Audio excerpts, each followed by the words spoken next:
नमस्कार, कैसे हैं आप सब लोग। आशा करती हूँ आप सब अच्छे होंगे और फैमिली के साथ अच्छे से टाइम स्पेंड कर रहे होंगे। आज की खबर जाने से पहले मेरे बारे में जान लीजिए। मैं हूँ सीमा, आप सबका स्वागत करती हूँ आपके चैनल ऑथेंटिक खबर में। अब चलते हैं आज की कुछ रोमांचक खबर कोरोना के बारे में। कोरोना कहाँ से आए हैं? क्या चीन की लैब में पैदा हुआ कोरोना? जांच पर भारत भी आया खुल के सामने।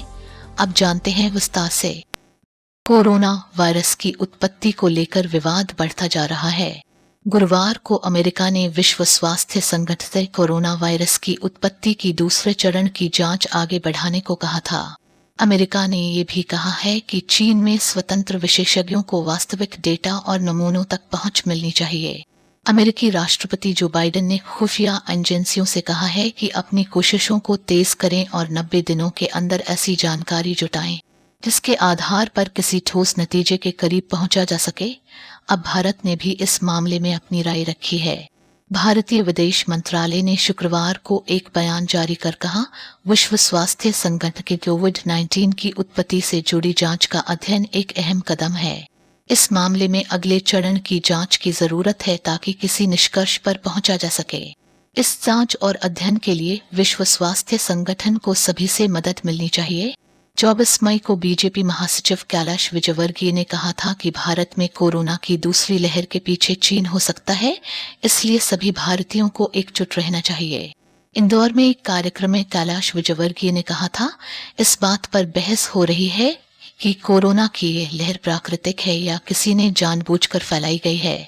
अगर दुनिया में कोई चीन को चुनौती दे रहा है तो वो मोदी जी हैं। क्या चीन इसी का जवाब दे रहा है?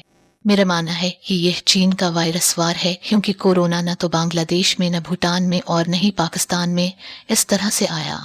WHO के नेतृत्व वाली एक टीम इसी साल जनवरी और फरवरी महीने में 4 हफ्तों तक चीन के वुहान शहर के आसपास रही थी। इनके साथ चीनी रिसर्चर भी थे। WHO की इस टीम की रिपोर्ट इसी साल मार्च महीने में आई थी और कहा था कि शायद कोरोना वायरस चमगादड़ों और दूसरे जानवरों के जरिए इंसानों में आया। WHO ने कहा था कि कोरोना किसी लैब से पैदा हुआ, ऐसा कहना मुश्किल है। अब इस मामले में अमेरिकी राष्ट्रपति जो बाइडेन ने बुधवार को अमेरिकी खुफिया एजेंसियों से कोरोना के लैब में पैदा किए जाने की जांच के लिए कहा था। इसमें चीन के वुहान स्थित लैब को भी रखा गया है।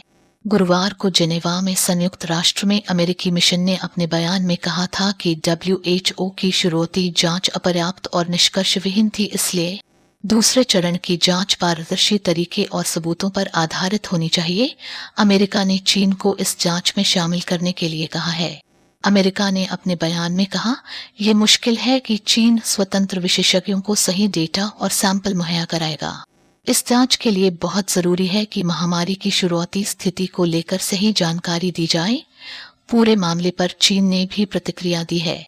गुरुवार को चीनी विदेश मंत्रालय के प्रवक्ता चाओ लिजिन से समाचार एजेंसी रॉयटर्स ने पूछा किया, अमेरिकी राष्ट्रपति जो बाइडेन ने कोरोना वायरस की उत्पत्ति को लेकर एक खुफिया रिपोर्ट मांगी है।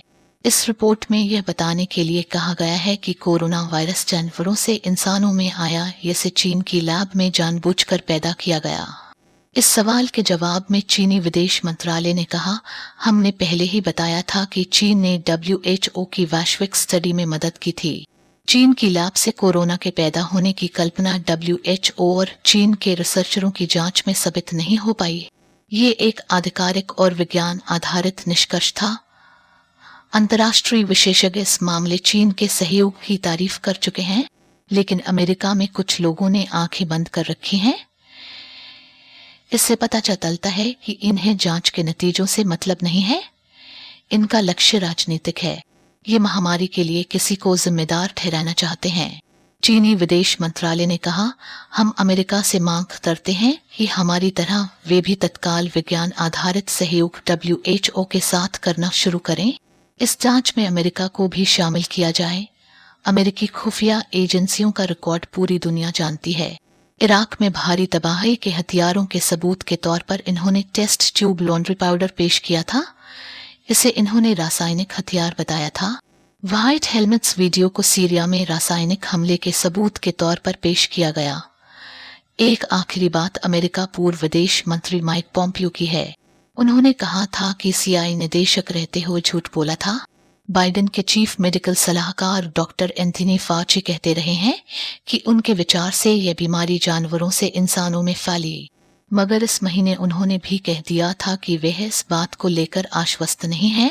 पिछले साल पूर्व राष्ट्रपति डोनाल्ड ट्रंप ने कहा था कि corona virus Wuhan institute of virology से निकला है। उस समय कई अमेरिकी मीडिया संस्थानों ने इस दावे को निराधार या झूठ बताया था। मंगलवार को ट्रंप ने न्यूयॉर्क पोस्ट को ईमेल के माध्यम से भेजे बयान में कहा, मैं तो शुरू से यही कह रहा था, मगर मेरी हमेशा की तरह बुरी तरह आलोचना की गई और अब वो सब कह रहे हैं कि मैं सही बोल रहा था। वायरस के लैब से लीक होने को लेकर तब फिर सवाल उठे जब हाल ही में अमेरिकी इंटेलिजेंस एजेंसियों के सूत्रों के हवाले से मीडिया में यह खबर आई कि वुहान इंस्टीट्यूट ऑफ वायरोलॉजी के 3 सदस्य नवंबर में अस्पताल में भर्ती हुए थे, जबकि चीन ने अगले महीने WHO को बताया था कि वुहान शहर में निमोनिया के मामलों में तेजी आई है। अमेरिकी सरकार में थोड़ी पारदर्शिता माना जा सकता है कि बाइडेन प्रशासन स्वीकार कर रहा है कि अमेरिकी इंटेलिजेंस एजेंसियां कोरोना वायरस के स्रोत को लेकर एक राय नहीं है। वायरस लैब से इंसानों में फैला या किसी जानवर से, इसे लेकर कोई आश्वस्त नहीं है। लैब थ्योरी को लेकर पिछले साल मीडिया और राजनीति में हुए शोर शराबे की तुलना में इसे बड़े बदलाव के तौर पर देखा जा सकता है। पिछले साल ट्रंप, विदेश मंत्री Mike Pompeo, senator Tom cotton समेत कई लोगों ने इस बात का प्रचार किया कि वायरस लैब से निकला। ट्रंप और पोम्पियो के पास ऐसा कोई ठोस आधार नहीं था कि वे कह सकें कि उन्हें ऐसा क्यों लगता है।